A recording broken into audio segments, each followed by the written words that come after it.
So let's run through an example here. Do you get tips in your compensation, whether an employee or self-employed? Great freaking news. Up to $25,000 is now not going to be taxable. How does it work? Well, check out my video where I really run down the details. I want to run through an example for you, but we are talking about those that provide and deliver and serve food. Okay, barbers, hair care, nail care, aesthetics, body treatments, spas. If you're an Uber, taxi, Lyft driver, you are now included. What I want you to pay attention to here, though, is that we do have phase outs. If you make too much, it's tax years 25 through 28.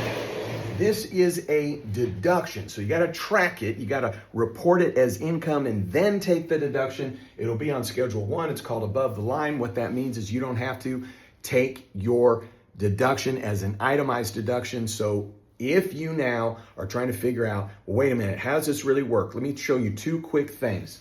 With this, if you're married filing jointly, okay, it's up to $25,000 deduction. If you're filing single, it's up to a $25,000 deduction. If you're head of household, it's up to a $25,000 deduction. Guess what?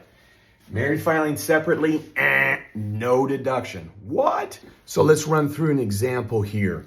We've got Pat that has $28,000 in tips. Sandy has $14,000 in tips. Now, if Pat is filing a single return, not married, filing a single return, well, Pat's only going to be able to deduct $25,000 in those tips. Now, Sandy, who got $14,000 in tips, you guessed it, is getting a $14,000 deduction. Now, if Pat and Sandy are married, they're filing jointly. Well, even though they combined got a lot more than $25,000, the max deduction is $25,000. Now, if Pat and Sandy are married, but they file separately, the deduction is zero. So you got to make sure that you're paying attention to this. All right. Hey, thanks for tuning in. I'd love it if you'd subscribe. And then don't you ever forget, you've never met a CPA quite like me. You have a great one.